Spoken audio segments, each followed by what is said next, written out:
반갑습니다. 이명신입니다. 여러분들 그 9급 2025년 정보사회론을 한 일주일 전에 제가 완벽하게 복원을 해서 해설 강의를 마쳤고요. 그리고 이번에는 이제 7급 정사론을 복원해서 여러분들한테 드디어 이렇게 해설 강의를 하게 돼서 너무나 기쁩니다.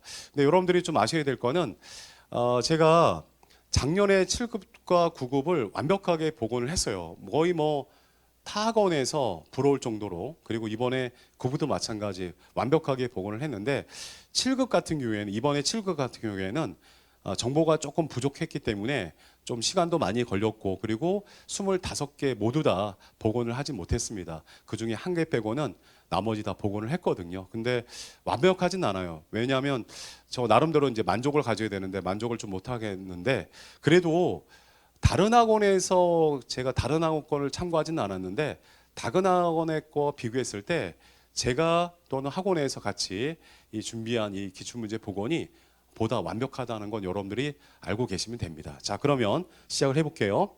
자, 1번. 자, 개인정보 보호와 프라이버시에 관련된 설명으로 옳은 것은, 이런 거는 기존에 이제 출제가 됐던 방향으로 공부했기 때문에 쉽게 접근해서 맞췄을 거라고 생각되는데, 이런 것들 혹시나 뭐 기억이 안 나고 그러면 이 상식적인 접근으로 문제를 또 풀어보시면 또 답이 쉽게 나올 수 있습니다. 1번을 보니까 개인정보 보호는 개인 데이터를 처리할 때 준수해야 될 법적 기술적 규칙을 뜻하며, 프라이버시는 개인의 정보 노출을 통제할 수 있는 권리의 총체이다. 맞습니다. 이게 맞고요. 특히나 개인정보 보호는 법적으로 딱 지켜줘야 될 권리를 얘기하는 거고, 요거는 자신의 권리. 그러니까 내가 갖고 있는 정보를 주체적으로 결정할 수 있는 권리를 포함하는 것이 바로 프라이버시예요. 그래서 이거를 보통 자율적 권리라고 얘기합니다. 그리고 2번하고 3번하고 4번이 틀렸는데요. 이거는 상위 개념은 아니고요. 그리고 또 서로 배타적인 개념도 아닙니다. 그래서 한 가지만 조금 더 추가해서 설명하면, 저기 기술적 규칙이라는 말이 나와서 저게 도대체 뭐냐 할 때 이런 거예요. 암호화시키는 거. 그런 것들을 우리가 기술적 규칙이라고 얘기할 수 있습니다. 그래서 답은 1번에 1번. 자, 그다음에 2번. 토마스 마샬이라는 사람은요, 그 19세기 때 사회학자로서 활동했던 분이고요. 지금 현재 살아계시지 않습니다. 근데 이분은 이제 3단계 시민권을 얘기하는데, 이게 사실 뭐 여러분들이 이게 사회학에서 나오는 거다 이렇게 단정할 필요 없어요. 사회복지학이라든지 행정학이라든지 여러 가지 대학교의 학문에서 나오는 인물이거든요. 근데 이런 것들이 기억이 안 나더라도 이것도 상식적으로 접근하면 할 수 있어요. 보면 11이라고 돼 있잖아요. 그리고 포리티컬러로 돼 있잖아요. 소셜. 그러니까 1번과 2번, 3번이 같은 맥락, 뜻은 잘 모르더라도 그런 건 알 수 있죠. 이거는 엉뚱하잖아요. 경제권이라는 부분이. 그래서 이렇게 접근해도 충분히 문제를 풀 수 있다는 얘기입니다. 그러니까 제가 얘기하고 싶은 요지는 100% 우리가 기본서에서 배웠던 내용이 다 나온다는 거는 불가능해요. 그렇게 얘기하면 이거는 사실은 뭐 사이비 교주 같은 사람들이죠. 그건 말도 안 되는 거죠. 그러니까 제가 차후에 요거 이제 촬영 끝나고 나서 또 며칠 후에 2026년 군무원 정보사회론 학습법을 설명해 드릴 텐데요. 거기서 제 방식이 옳았다는 것을 정확하게 여러분들한테 얘기를 해드리겠습니다. 그러니까 뭐 간단하게 미리 얘기하면 두 권 책 한 권을 가지고 이거를 이거 완벽하게 이해하고 완벽하게 암기하면 돼. 그럼 여기서 시험에 다 나와. 그럼 말이 안 된다는 거죠. 작년하고 올해 시험만 보더라도 100% 기본서에 나온다는 거는 거짓말입니다.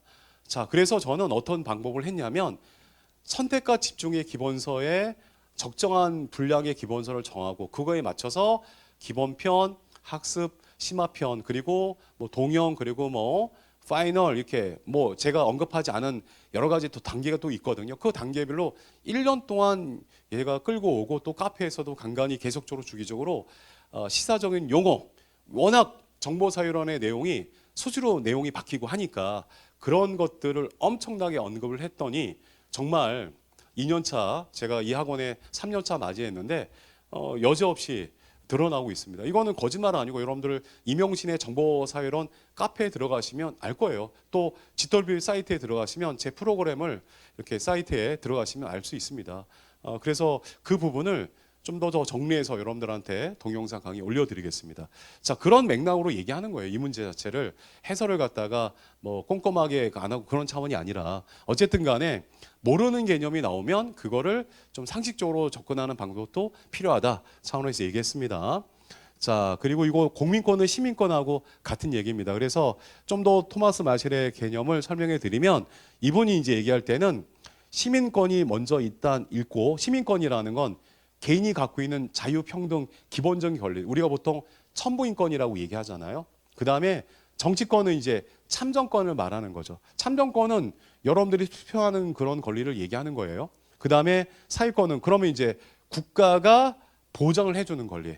우리가 1919년 바이마르 공화국의 헌법에서 세계 최초로 사회권을 우리가 보통 복지권이라고도 얘기하는데 그 권리를 인정해 줬거든요. 그러니까 이 사람이 얘기하고 싶은 이 3단계 시민권이라는 거는 이런 1단계, 2단계, 3단계로 확대 보장되어 간다라고 얘기하는 겁니다. 그래서 답이 요 4번이 되는 거예요. 자, 그리고 3번으로 가면 AI는 알잖아요. 그런데 여기 G가 들어가 있는데 이것도 제가 시사적인 측면에서 수업 시간에도 얘기했었고 자료도 올려놨었습니다. 그래서 카페 보시면은 제가 9급도 그렇지만 7급도 이제 올리기 시작했는데 이게 띄엄띄엄 올리거든요. 근데 그거는 제 기본서에서 나온 기본서에서 막친 적중한 거는 언급하지 않습니다. 그냥 그 외적인 것들 제가 자료라든지 파이널 이런 기본서 외적 강의에서 적중한 거 지금 올리고 있어요. 그래서 사실 기본서로 따지게 되면 저도 마찬가지 거의 다 마찬가지 적중을 시킨 거나 뭐 되는 논리거든요. 자, 요걸 보면 G자가 들어갔는데 G가 뭐냐면 바로 일반적인 그런 제너럴을 얘기하는데 이 얘기는 결국에 인공지능은 특정한 어떤 문제를 해결할 수 있는 기술, 그런데 이거는 G가 들어가면 다양한 것들을 해결할 수 있는 인공지능을 말하는 겁니다. 그래서 사실 이걸 모르더라도 이 문제를 풀 수 있는 것이 인간이 스스로 사고하는지 혹은 사람과 구분 없이 대화할 수 있는지를 기준으로 판단하는 방식. 그러니까 인공지능이 인간처럼 자연스럽게 대화가 가능한지 아닌지를 판단하는 기술이 뭐냐? 엄청나게 강조했던 거. 튜링 테스트. 자, 이게 답이에요. 그리고 나머지는 이렇게 될 수 있는데요. 이렇게 보면 크로스 브라우저는 어떤 웹사이트를 만들었을 때 각각의 사용자 입장의 브라우저가 다를 수 있잖아요. 근데 그 각각의 다른 브라우저가 그 웹사이트를 접촉했을 때 오류가 생기지 않도록 하는 기술을 바로 크로스 브라우저라고 합니다. 그 다음에 툴링 테스트, 방금 전에 얘기했듯이 앨런 툴링이라는 사람이 만든 테스트 방식이고요. 유닛 테스트는 여기 작은 거 하나하나 검사하는 거죠. 그 다음에 엑스퍼트 시스템도 마찬가지 전문가 지식을 컴퓨터의 규칙을 형태로 입력해서 전문가처럼 추론하고 판단하는 기술을 얘기하는 겁니다. 그래서 답은 2번. 그 다음에 4번으로 들어가면 테스트 마이닝. 이거는 이제 이렇게 생각하셔야 되죠. 테스트 마이닝이 뭐냐? 내용을 어떻게 한다? 뽑아낸다. 그러니까 사람이 쓴 글에서 컴퓨터가 의미 있는 정보를 뽑아내는 기술을 말하는 거예요. 그래서 이거에 수행되는 도구가 아닌 거. 그러니까 도구가 아닌 걸 찾는 거지. 이 도구라는 거는 이거에 도움되는 기술들을 얘기하는 거잖아요. 일단 스크래핑, 말 그대로 해석하는 거죠. 역시 자동적으로 추천하는 기술을 말하고요. 그리고 오픈 API는 자동적으로 돌아다니면서 페이지에 이렇게 하는 기술을 얘기하는 거고, 크로닝은 그 다음에 오픈 API는 공개된 응용 프롬, 이거 공개된 것을 활용하는 거죠, 자동적으로. 그리고 말뭉치라는 거는 테스트 데이터 자체를 말하는 거니까 여기는 도구니까 이게 이제 답이 되는 겁니다. 그래서 4번의 답은 4번이고요. 그리고 5번 문제는 역시 기본서에서 또 강조되는 것들인데요. 경제협력기구에서 인공지능 관련된 원칙을 얘기했었는데 핵심적인 요소. 역시 마찬가지 이게 기억이 안 나더라도 상식적인 접근으로 문제 풀 수 있어요. 보면 인공지능 자체를 인간의 개입을 최소화시키면 인공지능을 결국에 인공지능이 지배할 거 아닙니까? 그러니까 이거는 상식선에서 판단하려 해도 전혀 답이 될 수가 없는 거죠. 우리가 원칙을 꼼꼼하게 암기 못하더라도 그러니까 그렇게 접근하시면 이거는 맞출 수 있는 문제입니다. 그 다음에 또 역시 마찬가지 계속 제가 적중하고 있는데 역시 이것도 엄청나게 적중시켰어요. 특히 저는 수업 시간에 AI 관련돼서 윤리적 과제가 분명히 대두가 될 거라고 엄청나게 강조했거든요. 특히 뭐 수능 입시 학원에서 유명한 그 뭐 윤리 가르치는 선생님이 그 모 지방에 있는 이제 과학 기술 관련된 대학에서 이렇게 윤리적인 그 강의를 하게 됐다, AI. 그래서 제가 그 신문 기사를 보면서 아, 이거다. 이게 또 뭐 물론 이제 다른 뉴스 기사에서도 언급했고, 그리고 또 얘기했지만 국내 기사에서 이렇게 나왔다는 걸 보고 나서 이건 한번 정리할 필요가 있다. 그래서 제가 정리해서 학생들한테도 수험생들한테도 얘기를 했었는데 여지없이 이게 나왔거든요. 이분은 대표적으로 요 루치아노 플로리드는 그 정보 윤리학의 선구자적인 사람이에요. 그래서 이분이 얘기했던 원칙이 있는데 그거에 해당되지 않은 거. 그래서 답이 요 4번에 해당되는 겁니다. 자, 그다음에 7번.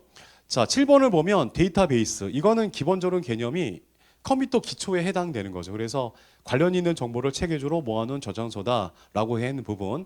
3번이 되죠.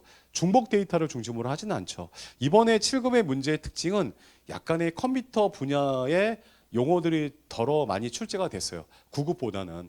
그래서 분위기가 이제는 정보사회론이 미디어 커뮤니케이션과 아니면 이 컴퓨터 쪽으로 좀 흘러가는 그런 과도기적인 단계에 접어들지 않았나, 그런 제 생각이 조심스럽게 예측이 됩니다.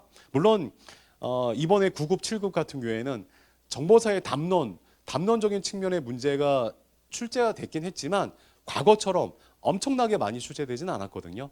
그래서 여러분들이 그런 거를 좀 알고 계시면 차후에 혹시 더 다시 도전하시는 분들이 있으면 그렇게 할 때 조금 도움이 될 겁니다. 그 다음에 8번 같은 경우에도 9급에서도 출제가 됐었거든요. 그래서 핫 미디어, 쿨 미디어에서 우리가 마셜 맥루안이라는 사람, 메시지는 뭐 미디어다 이렇게 얘기하는데 가장 그냥 예를 들어보면 핫 미디어는 제가 비유하는 겁니다. 다 차려진 밥상이다. 다 차려진 밥상이니까 꼼꼼하게 뭐 체크 안 해도 되겠죠. 그리고 쿨 미디어는 덜 차려진 밥상이니까 꼼꼼하게 체크를 해야 되겠지. 그래서 이렇게 접근하게 되면 답이 3번이고 이거는 쿨 미디어에 해당되는 얘기입니다. 자, 그 다음에 9번 컴퓨터 기술의 발전 방향에 대한 설명으로 옳은 것을 찾아볼 때 요게 사실 답이에요. 맞죠? 그런데 2번을 보면 초기에는 데이터를 중시하지 않습니다. 데이터가 없잖아요. 그러니까 이 말은 틀렸고요. 그리고 특정 그 기업들이 선점하는데 기술의 변화가 없다? 자, 그렇지는 않습니다. 그래서 기술 변화가 계속 끊임없이 왔기 때문에 지금의 양자 컴퓨터까지 나오는 거지. 그리고 사용자가 맞죠. 전문가 입장에서 했으면 아마 컴퓨터는 일반화, 대중화되지 않았을 겁니다. 그리고 사용자가 중심했기 때문에 지금의 상당히 편리한 컴퓨터의 기술이 발달이 된 겁니다. 그래서 답은 이렇게 되는 거예요. 자, 그냥 정리해 드린 거고요. 정리해 드린 거고. 자, 그다음에 10번으로 가면 10번 같은 경우에는 자, 다음 글의 관점인데 이거 역시 마찬가지 키워드가 이거죠. 형식 자체이다. 매체에 등장한 인간의 감각을 확장시킨다. 역시 이거는 맥루안의 글에 해당이 되는 겁니다. 맥루안의. 자, 이렇게 보시면 될 것 같고요. 그리고 여기 11번에 닉 서르닉 같은 경우에는 이 플랫폼 유형이라는 거는 작년에 문제 출제가 됐었거든요. 뭐 그전에도 기출물도 있었는데 우리가 이제 작년에 기출했던 건 에반스와 기어의 플랫폼 유형을 언급하는 이제 그런 파트 해당하는 거고 근데 그때는 그 요 에반스와 기어가 주장하는 플랫폼 유형은 그 기업들의 어떤 전략에 따른 중심의 어떤 분류라고 생각하면 되는데 닉 서르닉 같은 경우에는 자본주의 구조 속에서 수익을 내는 방식에 따른 중점을 둔 분류예요. 그러다 보니까 약간 여러분들이 비슷한 것 같지만 이거 어렵다라고 느껴질 수도 있을 부분도 있을 겁니다. 그래서 이거는 답이 투자 플랫폼인데 이거는 요 개념이 아니라 요 개념이에요. 여러 플랫폼 기업에서 직접 투자하거나 인수해서 지배력과 수익을 확보하는 측면이 요게 이제 답이 되는 거죠. 자, 그다음에 아마 이 문제 봤을 때 가장 또 반갑게 느껴졌을 겁니다. 우리 또 7급 준비하시는 시험 봤던 분들 포스트 포드주의라고 했는데 탈포드주의죠. 포드주의라는 거는 대량 생산과 대량 소비에 근간을 두는 거잖아요. 그러니까 답이 1번이죠. 표준화되지는 않잖아요. 지금 사회에서는 탈포드주의는. 그래서 12번에 1번이고요. 그 다음에 13번에 또 생소하게 느껴졌을 텐데 구글 페이지 랭크 저는 이제 구글 관련돼서도 계속 시사적인 측면으로 역시 마찬가지 자주 올려주고 그랬었거든요. 자, 요 알고리즘은 일단 이렇게 나와 있는 겁니다. 구글의 공동 창업자 레리 페이지라는 사람이 자신의 이름을 따서 만든 알고리즘인데요. 웹페이지의 중요도와 신뢰도를 계산해서 검색 결과의 순위를 결정하는 것을 말하는 겁니다. 근데 요거는 요거 여기 그 3번에 해당되는 특정 링크의 클릭 또 특정 링크가 얼마나 많이 링크되는지를 기록의 독점료를 산정해서 노출하는 거는 맞지 않는 겁니다. 그래서 답이 3번이 되죠. 자, 그다음에 또 반가운 문제 14번 문제. 이것도 예측이 가능했던 문제죠. 왜냐하면 또 작년에 또 출제가 됐었고 그 전에도 언급됐던 문제고 특히나 개정될 때 데이터 3법 개정될 때 가명 정보냐 익명 정보냐 정말 엄청나게 강조했거든요. 그래서 이것도 역시 답을 골라주면 가명 정보를 얘기하는 게 아니라 익명 정보를 얘기하는 거죠. 익명 정보라는 건 알 수 없게끔 만드는 거고 가명 정보는 약간 변화시켰지만 그래도 누군지를 추정이 가능할 수 있는 정보가 바로 가명 정보에 해당되는 거죠. 자, 이렇게 해서 답을 골랐고요. 그리고 15번의 플랫폼 유형의 설명을 옳지 않은 것을 볼 때 이거는 이렇게 컨텐츠를 제공하는 것이 아니라 제공이 아니라 기존의 것을 탐색하는 기능을 하는 것이 바로 검색 플랫폼입니다. 이렇게 이제 보시면 될 것 같습니다. 그 다음에 16번에 공유제 기반 동료 생산 이거 나올 때 이번에 9급과 7급이 약간 공유제적인 뭐 소프트웨어라든지 아니면 사이트 그런 것들을 이용하는 측면을 강조하는 문제들이 많이 출제가 됐어요.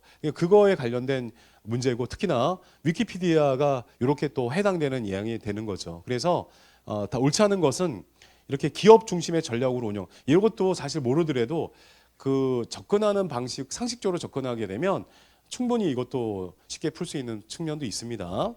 자, 그다음에 17번에 OECD의 개인정보 보호의 8원칙에 포함되지 않은 것은 이것도 역시나 기본서에서 나와 있는 것이요. 그래서 이거는 해당되지 않은 것은 이렇게 3번이 되는 겁니다. 자, 그다음에 18번의 오픈섹스 이거는 역시 9급에서도 나왔었죠. 그래서 이거는 찾아주면 이렇게 일단 오픈 액세스가 이런 뜻이죠. 누구나 무료로 자유롭게 온라인에서 학습 논문이나 연구 결과물을 열람하고 이용할 수 있도록 한 출판 방식을 얘기하는 겁니다. 그래서 답은 요거예요. 상업 플랫폼에만 저장할 수 있다. 말이 안 되는 거죠. 그래서 결국에 답이 18번에 2번이 되는 겁니다.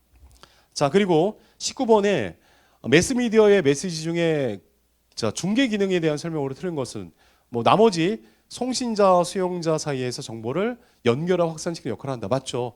특정 정보를 선택적으로 주목함으로써 대중의 인식을 영향을 미칠 수 있죠. 근데 답이 3번을 보면 객관성을 강조한다. 물론 객관성도 중요하지만 이 중계 기능에서는 객관성보다는 맥락이라든지 여러 가지를 강조하는 측면이 더 중요하다는 거죠. 그래서 저 답이 3번입니다. 자, 그다음에 22번 딥러닝을 보면 이것도 기출에 자주 나왔던 거고 기본서에서도 강조하는 건데 역시 딱 보면 이거잖아요. 단순한 규칙이 아니잖아요. 딥러닝 같은 경우에는 이런 거에 스스로 판단하고 학습하고 복잡한 패턴을 인식하는 기술을 말하는 겁니다. 자, 그다음에 초지능, 뭐 초연결 이런 것들 많이 이제 최근에 강조되고 있는데요. 요거는 일단 기본적으로 요 닉 보스트롬이 초지능 핵심 기념을 감성 요거를 얘기하지는 않았었습니다. 그래서 요게 이제 답이 언급이 되고 나머지는 뭐 인간의 전반적인 사고 능력을 모든 영역에 뛰어넘는 고도 지능 체계를 말하는 거고 포스트 휴먼은 인간의 한계를 기술을 극복하지 않은 철학적 과학적 흐름과 연결되기도 하죠. 그래서 답은 3번이 되고요. 자, 그리고 24번 지식정보 사회에서 지식의 특성을 옳지 않은 것은 네트워크를 통해서 빠르게 확산되고 재조합되죠. 지식이라는 게 딱 생겼을 때 그게 영원히 가지는 않습니다. 시대적 변화라든지 시대적 요구에 따라서 변화될 수 있는 거죠. 또 뭐 과학적인 어떤 증거들도 나타나면 달라질 수 있는 거죠. 그래서 딱 보면 고정적이고 폐쇄적 형태로 유지되어야 된다. 말이 안 되는 거죠. 그래서 24번의 답은 이렇게 3번이 돼서 마무리가 됐고 25번은 제가 서두에도 얘기했듯이 완벽하게 복구를 못했습니다. 그래서 뭐 마지막 문제는 제가 복구를 못했고요. 또 1번부터 24번까지도 다른 학원에 비해서는 좀 더 완벽하지만 그렇다고 해서 100% 팩트에 가깝다라고 할 수 있는 것은 아니거든요. 그래서 혹시나 여러분들이 이 해설 동영상 강의를 들으면서 그거 조금 제가 다른 내용을 좀 추가시킬 수 있어라고 하면 여러분들이 이명신 정보사회론 카페에다가 또는 아니면 이 동영상 댓글에다가 이렇게 달아주시면 제가 그걸 참고해서 다시 재수정을 해서 뭐 동영상을 재촬영하거나 아니면 그 문제 복원한 부분을 다시 만들어서 올리도록 그렇게 하겠습니다. 여러분들 어쨌든 간에 이제 7급과 9급 시험 다 끝나고 해설 강의도 끝났으니까 뭐 면접을 준비하실 분도 계시거나 아니면 또 새로운 도전을 하실 분도 있지만 특히나 이런 또 시기 때는 건강이 또 중요하지 않나 생각이 듭니다. 그래서 건강 유의하시고 차근차근 쉬시면서 여러분들 새로운 또 일을 도모하시면 될 것 같습니다. 여러분들 감사합니다.